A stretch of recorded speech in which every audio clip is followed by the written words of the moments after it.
Hello दोस्तों, कैसे हैं आप लोग। मैं आशा करती हूँ कि आप बहुत ही अच्छे होंगे और बहुत ही स्वस्थ होंगे। तो चलिए दोस्तों, हम लोग अपने बायोलॉजी का जो हमारा एमसीक्यू का सेशन है उसको हम शुरू करते हैं। और आज का जो हमारा सेशन है इसमें हम लोग उसी क्वेश्चंस को आगे बढ़ाएंगे। और आशा करती हूँ मैं कि आपको अच्छा ही लगेगा और पिछले सारे क्वेश्चन भी आपको समझ में आए होंगे। तो चलिए हम लोग शुरू करते हैं अपने इस क्वेश्चन सीरीज़ को आज। चलिए सबसे पहले क्वेश्चन से दोस्तों स्टार्ट करेंगे हम लोग। तो आज हमारा पहला क्वेश्चन क्या है देख लेते हैं। पहला प्रश्न है हमारा दोस्तों, बहुत ही आसान सा क्वेश्चन है। पूछा गया है यहाँ पे, एक मिनट पेन का कलर चूज कर लेते हैं। ओके ठीक है। The animal that do not develop hypertension in spite of heavy intake of salt. नमक के भारी सेवन के बावजूद भी उच्च रक्तचाप का विकास किस में नहीं होता है? शीप, बुफेलो, टाइगर और कैमल। करेक्ट ऑप्शन दोस्तों क्या हो जाएगा? कैमल। कैमल के पास, ऊँट के पास हम्फ होता है जिसमें कि वो अपना सारा फैट स्टोर कर लेता है। उसके फैट स्टोरेज में जितना भी सॉल्ट है वो भी मदद करते हैं सेल्स में चीज़ों को ट्रांसफ़र करने के लिए। इस वजह से क्या हो जाएगा यहाँ पे आपका फोर्थ ऑप्शन करेक्ट हो जाएगा। ठीक है, नेक्स्ट चलते हैं। Activity of an enzyme can be modulated by change of. एक एंजाइम की गतिविधि को किसके परिवर्तन पे से संशोधित किया जा सकता है? दोस्तों अगर आप एंजाइम की एक्टिविटी को चेंज करना चाहते हैं तो अगर आपने उसका पीएच कन्वर्ट कर दिया, उसका पीएच चेंज कर दिया है, तो आराम से एंजाइम की एक्टिविटी चेंज हो सकती है। एंजाइम की एक्टिविटी सिर्फ दो चीज़ों पर निर्भर करती है। एक तो आप उसका पीएच कंट्रोल कर लीजिए, दूसरे आप उसका एक टेम्परेचर है वो अगर कंट्रोल कर लीजिए। हर एंजाइम का कुछ ना कुछ पीएच होता है कि जिस पीएच पे वो बहुत अच्छा काम कर सकता है। उसका एक स्पेसिफिक टेम्परेचर भी होता है जिस पे वो बहुत बेहतर तरीके से काम कर सकता है। तो यहाँ पे आपका फर्स्ट ऑप्शन दोस्तों करेक्ट हो जाएगा, याद रखिएगा। Protein are digested by. Protein को डाइजेस्ट करने के लिए कौन सा ऐसा एंजाइम है जो कि मदद करेगा? प्रोटीन को डाइजेस्ट करने के लिए दोस्तों प्रोटीएज नाम का एंजाइम है, ये मदद करता है। ये प्रोटीन को तोड़ने में बहुत ज़्यादा हेल्प करता है। एमाइलेज की बात करें दोस्तों तो ये लार में पाए जाने वाला एक प्रकार का एंजाइम है। ये बेसिकली इनका काम क्या होता है, ये लार में पाए जाते हैं और स्टार्च को तोड़ने का काम करते हैं। ठीक है, अगर वहीं पे आपसे बात की जाए दोस्तों लाइपेज की, तो लाइपेज का याद रखिएगा, ये फैट को तोड़ने में काम करेगा, वसा के डाइजेशन में मदद करता है। दूसरे क्वेश्चन में आते हैं, cholesterol is absent in. Cholesterol किस में अनुपस्थित होते हैं? मूंगफली का तेल, बटर ऑयल, बटर मिल्क और आइसक्रीम। करेक्ट ऑप्शन क्या हो जाएगा दोस्तों? Groundnut oil. मूंगफली के तेल में ये अनुपस्थित होते हैं, उनमें नहीं पाए जाते हैं। मूंगफली के तेल में आपको ज़्यादा जो चीज़ मिलेगी वो क्या मिलेगी? एक फैट, और दूसरा आपको प्रोटीन जो है ये मिलेगा। ठीक है, लेकिन कोलेस्ट्रॉल की बहुत ज़्यादा मात्रा प्योर फॉर्म में आपको नहीं मिलती है। Lungs are located in the lungs. दोस्तों जो आपके फेफड़े होते हैं उनके आसपास एक मेम्ब्रेन होती है जिसे हम कहते हैं प्लूरल कैविटी। प्लूरल कैविटी क्या होती है? ये एक मेम्ब्रेन है, एक कला है, एक आवरण है जो कि आपके फेफड़ों को बचाए रखता है। पेरिटोनियम जो है दोस्तों ये आपके किडनी और लिवर में पाए जाने वाली एक मेम्ब्रेन होती है। बात करें यदि पेरिकार्डियल की, तो पेरिकार्डियल दोस्तों एक ऐसा मेम्ब्रेन होता है जो कि आपके हार्ट के आसपास मौजूद रहेगा। ठीक है, नेक्स्ट पढ़ते हैं हम लोग दूसरे क्वेश्चन की ओर। बोला गया विच of the following diseases caused by the consumption of nitrate contaminated food and water. बीमारी, नाइट्रेट की यदि बीमारी होती है तो कौन सा रोग हो सकता है? इन चारों में से आपको बताना है। करेक्ट ऑप्शन हो जाएगा दोस्तों ब्लू बेबी सिंड्रोम। ये रोग बड़े ही आसानी से हो जाएगा यदि पीने वाले पानी में नाइट्रेट की अधिकता हो गई तो। ऑस्टियोपोरोसिस की बात करें दोस्तों तो इसके द्वारा हड्डियां बहुत पोरस हो जाती हैं, हड्डियों में बहुत ज़्यादा छिद्र हो जाता है। ठीक है, ये वाली दिक्कत इसमें आती है। मिनी माता रोग आप जानते हैं, ये मरकरी की अधिकता से होने वाला एक प्रकार का आपका रोग है।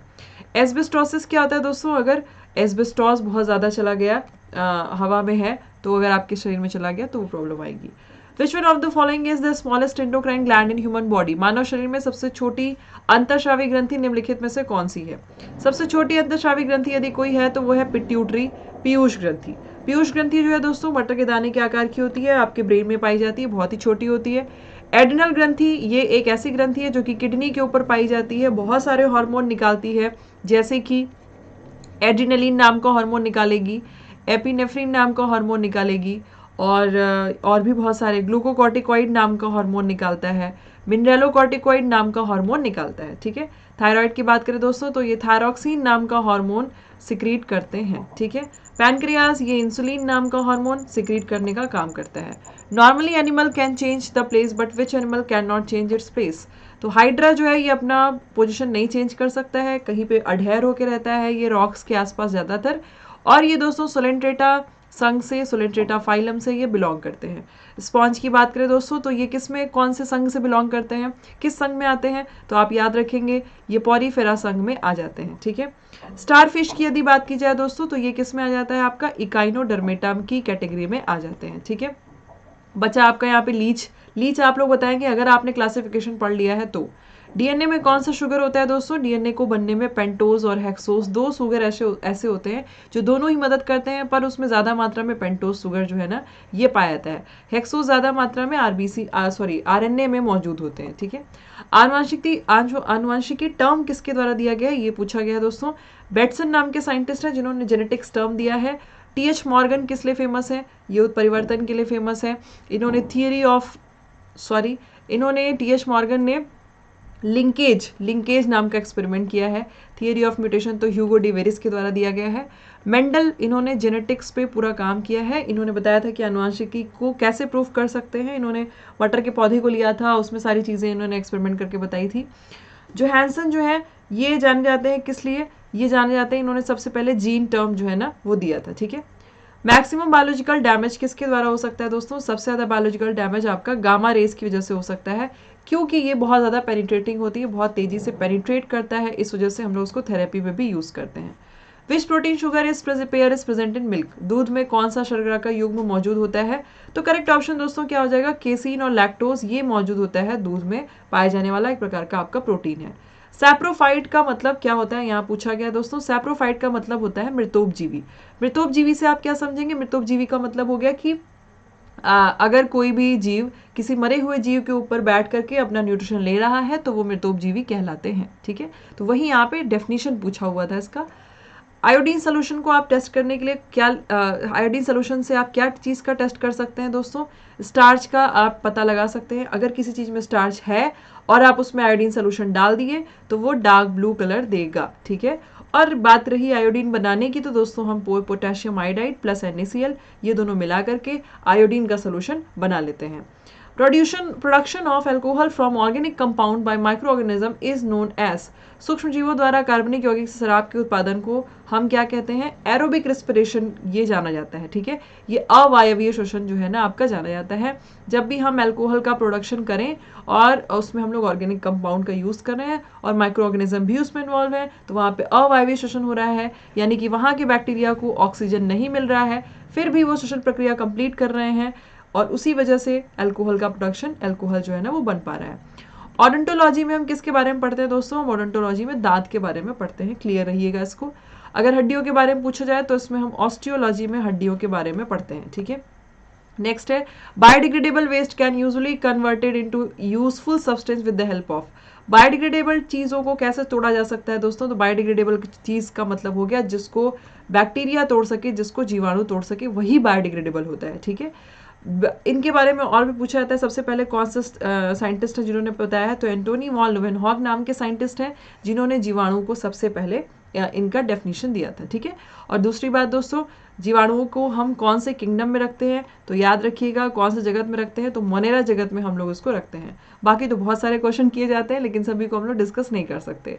Greater population can be supported on the earth only if we eat more, बोला गया है कि हम अगर क्या चीज़ ऐसी है जिसको ज़्यादा खाएंगे तो हमारा सब चीज़ों का पॉपुलेशन बना रहेगा, तो हम प्लांट प्रोडक्ट अगर ज़्यादा खाते हैं, अगर हम पौधों को ज़्यादा खाते हैं तो सब चीज़ों का पॉपुलेशन बना रहेगा। आर्क्योपेटेरिक्स किसके बीच की कड़ी है दोस्तों, ये पूछा गया है।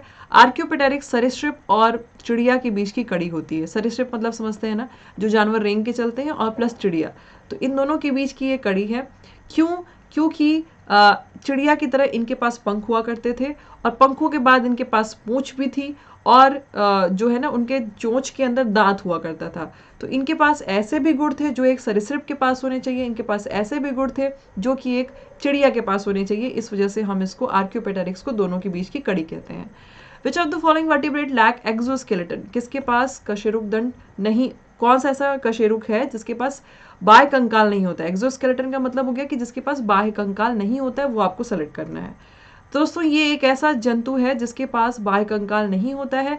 आता तो ये है वर्टिब्रेट्स की कैटेगरी में। वर्टिब्रेट्स मतलब समझते हैं जिसके पास रीढ़ की हड्डी होगी वो कशेरुक कहलाएगा यानी वर्टिब्रेट्स कहलाएगा। अगर रीढ़ की हड्डी नहीं होगी तो इनवर्टिब्रेट कहलाएगा। और कॉन्जोकाइटिस जो है ये एक ऐसा जीव है जिसके पास रीढ़ की हड्डी होती है लेकिन उनके पास बाह्य कंकाल नहीं होता है। ठीक है, एवीस का की अगर बात करें तो समझ जाएगा चिड़िया की बात हो रही है क्योंकि ये चिड़िया का एक सब फाइलम है।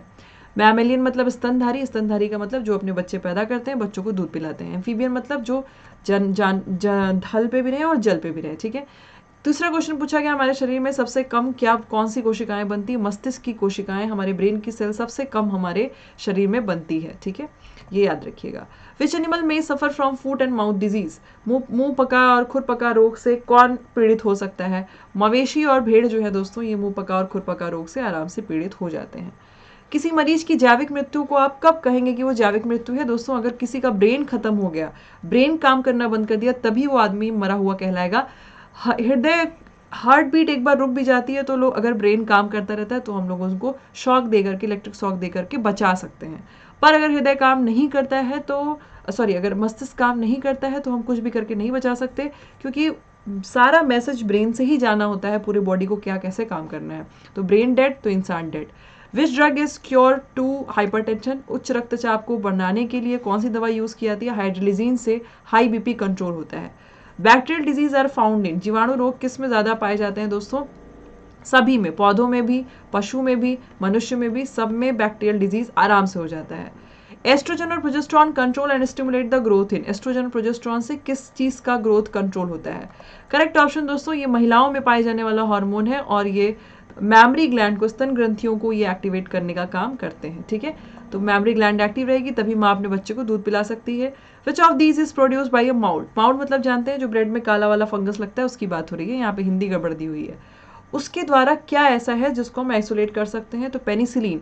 वो एक्चुअली पेनिसिलियम नोटेटम होता है जो फंगस ब्रेड या रोटी के ऊपर काला काला लगता है, उसके द्वारा हम पेनिसिलिन एक्सट्रैक्ट कर सकते हैं। पेनिसिलिन एक एंटीबायोटिक होता है। Which part of the nerve system control the activity of internal organ? बोला गया रीढ़ की आपके पूरे कंकाल तंत्रिका तंत्र का कौन सा भाग है जो आंतरिक गतिविधियों को कंट्रोल कर सकता है? दोस्तों मेडुला ऑब्लंगाटा। ये क्या करता है? बहुत सारी चीजों को कंट्रोल कर सकता है। आप सांस ले रहे हैं वो कंट्रोल कर देगा। आपका हृदय गति यानी बीपी को भी, हार्ट रेट को भी ये कंट्रोल करेगा। और उसके अलावा जिसकी वजह से बीपी भी कंट्रोल रहता है, तो काफ़ी सारा काम ये करता है। बात करें सेरेब्रम की तो ये बॉडी पॉस्चर मेंटेन करता है कि सीधा बैठ पाएं, ये सब चीज़ों को मेंटेन करता है। सेरेब्रम की बात करें तो वॉलंटरी और इनवॉलंटरी, ऐच्छिक और अनैच्छिक क्रियाओं को कंट्रोल करने के लिए सेरेब्रम मदद करता है। ठीक है, रीढ़ की हड्डी सपोर्ट करेगी पूरे शरीर को खड़ा करने में, पता ही है आपको। The cells which are responsible for the production of antibody are? बोला गया एंटीबॉडी के प्रोडक्शन के लिए कौन मदद करते हैं? तो एंटीबॉडी क्या है? जो शरीर में आपके रोगों से आपको लड़ने के लिए रोगों से बचाता है, रोगों से लड़ता है। लिम्फोसाइट। तो लिम्फोसाइट में भी दो प्रकार की सेल होती है, बी सेल और टी सेल। जो बी सेल होती है दोस्तों ये क्या करती है? बहुत सारे एंटीबॉडीज बनाता है। एंटीबॉडी का मतलब एक प्रकार के प्रोटीन होते हैं जो रोगों से लड़ने का काम करेंगे, और बी सेल ही हमारे शरीर में एंटीबॉडी बनाता है। ठीक है, न्यूट्रोफिल क्या करता है? ये भी एक प्रकार का श्वेत रक्त कणिका होता है। जहां पे भी आपको चोट लगी रहेगी या जिस भी साइड पे इन्फेक्शन होता है वहां पे सबसे पहले पहुंच जाते हैं। ठीक है, तो आशा करती हूँ मैं दोस्तों आपको मेरे सारे क्वेश्चन, सारे चीजें समझ में आई होंगी। अगर वीडियो पसंद आया होगा तो चैनल को सब्सक्राइब जरूर करिएगा, साथ ही साथ वीडियो को लाइक जरूर करिएगा और नेक्स्ट वीडियो के इंतजार में रहिएगा। हम लोग जल्दी ही आते हैं, मिलेंगे। तो चलिए, thank you so much, bye bye.